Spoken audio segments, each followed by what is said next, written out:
Good evening and welcome to State of Business on our television. I'm Nadun Sirivardhana. Let's have a look at the headlines first.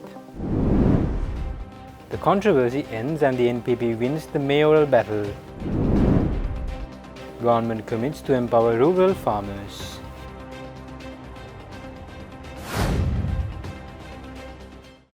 News in detail.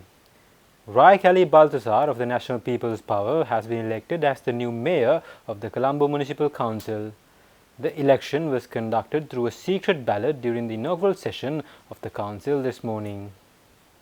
Raikali Balthasar secured 61 votes, defeating Samagi Jana Balawege mayoral candidate Risa Zaruk, who garnered only 54 votes. Additionally, Hemantha Kumara, also from the National People's Power, was proposed for the position of deputy mayor and was elected unopposed.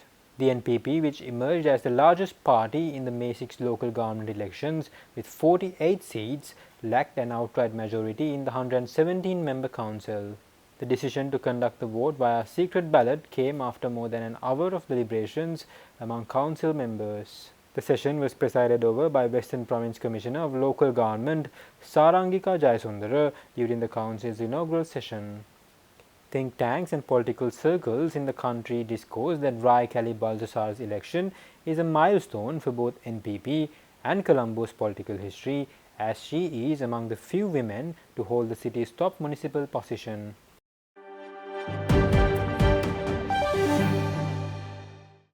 The Committee on Public Accounts has called for an audit to assess the daily financial losses caused by train cancellations following concerns raised during its recent meeting. Chaired by Member of Parliament Aravinda Sinarath, the meeting reviewed the 2023 Auditor General's report on the Sri Lanka Railways Department. Discussions highlighted issues such as insufficient audit and management committee meetings from 2021 to 2024. Former general managers of railways and secretaries to the ministry attributed these lapses to challenges posed by the COVID-19 pandemic and staff transfers. COPA expressed concerns over declining institutional efficiency, noting increased train delays in recent years, 64 delays in 2022, 61 in 2023 and 46 in 2024. The committee has directed the department to report on train delays and measures to address them, alongside recommending a detailed audit on the financial impact of train cancellations.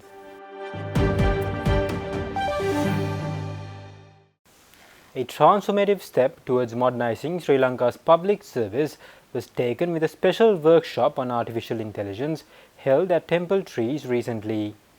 Titled AI for Transforming Public Service, the event marked the beginning of a major government initiative to digitize public administration. The workshop, attended by officials of the Presidential Secretariat, aimed to create awareness and foster a positive perception of AI's potential within the public sector. The keynote address was delivered by Dr. Hans Vijayasuriya, Senior Advisor to the President on the digital economy, highlighting AI's transformative role in enhancing productivity and efficiency.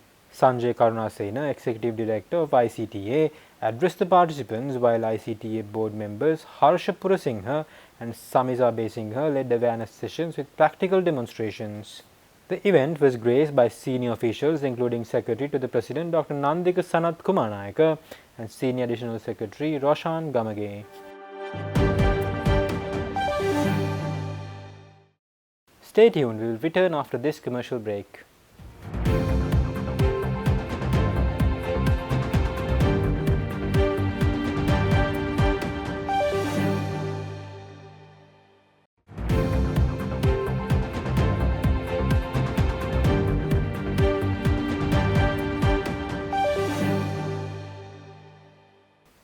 Welcome back. Sri Lanka's apparel sector took a step forward in strengthening social compliance practices with a full-day workshop held under the Global Textiles and Clothing Programme. Organized by the International Trade Center and supported by the Embassy of Switzerland, the event concluded successfully in Colombo recently. The workshop brought together leading apparel exporters, compliance professionals, and policymakers to address global regulations and strategies for improved compliance. Opening remarks were delivered by key stakeholders, including ITC's Head of Fibers, Textiles and Clothing Unit, Matthias Knape, and representatives from the Swiss Embassy, EDB, and JAF. Discussions emphasized compliance as critical for maintaining Sri Lanka's competitive edge in global markets. Sessions covered frameworks like SLCP, WRAP, and ETI with case studies from Mass Holdings and Brandix Apparel showcasing best practices. Participants engaged in problem-solving workshops and received hands-on training to enhance compliance management systems. The event also introduced the Global Textile Academy for digital learning, equipping the industry with tools for ongoing compliance capacity building. The Agriculture Development and Export Development Cooperative Society was officially opened in Yatavatta town, Matale, recently. The launch aims to support local farmers, especially those engaged in local subsistence agriculture, by offering access to capital, technology, and global markets. The banks provide the services needed to prevent farmers from having to discard their produce and harvests, while helping them add value to raw materials, secure better prices, and export their goods abroad. Chairman of the Agriculture Development and Export Development Cooperative Society, Nilanga Karunaratna, stated that the aims of the new bank is to uplift the Matale district, which has great potential for development of export agriculture, as well as the farmers engaged in subsistence agriculture who live there. The chairman also emphasized that the bank is being established with the aim of adding value to local agricultural products, obtaining higher prices, and generating more dollar revenue for the country. The main services provided by this bank include capital, technology, and market access necessary for the development of export-oriented agriculture. The opening of the new branch was attended by a large number of people, including the Mahasangha, members of the bank's board of members, lawyers, and officials from the local community association. අපි බලාපොරොත්තු වෙනවා අපේ ගම්වල ඉන්න අන්තිම දුප්පත් ගොවියෙකුට යපුරුම් කෘෂිකර්මයේ සිට අපනයන කෘෂිකර්මයට යොමු වෙන්නට අවශ්‍ය කරන මූල්‍යමය තාක්ෂණික උපදේශාත්මක සහයෝගය මේ සමපකාර සමිතිය හරහා ලබා දෙන්න.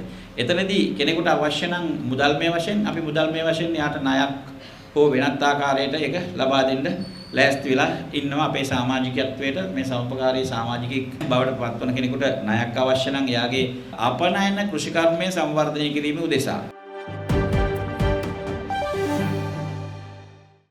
The Sri Lanka's Institute of Marketing is gearing up to host one of the most prestigious events in the country's corporate calendar, the National Sales Awards 2025. This year's event aims to celebrate not only the achievements of top sales professionals, but also the strategic, ethical, and leadership roles they play in business success. The National Sales Awards is a flagship event that recognizes and awards outstanding performance in the sales profession. NSA 2025 will shine a spotlight on the individuals who go beyond just hitting sales targets, but those who foster lasting client relationships, champion ethical practices, and contribute to sustainable growth.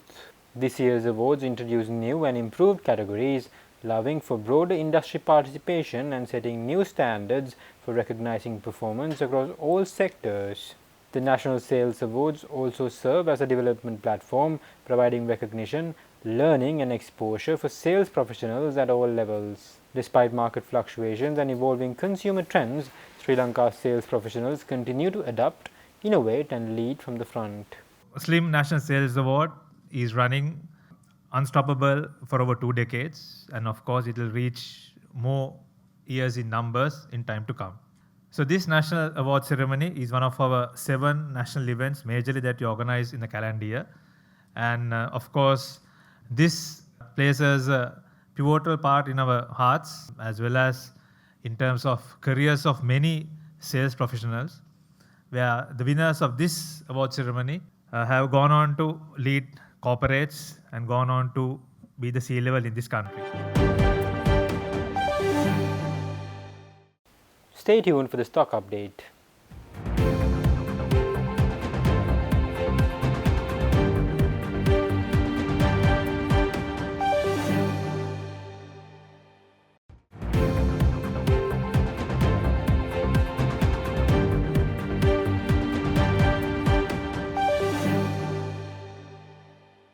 Trading at Colombo Stock Exchange ended on negative notes today. The all share price index dropped by 66.89 to close at 17,360.19. The S&P SL20 dropped by 36.38 to close at 5,155.48. The turnover was over 3.1 billion rupees and over 149 million shares were traded. Up next are forex rates.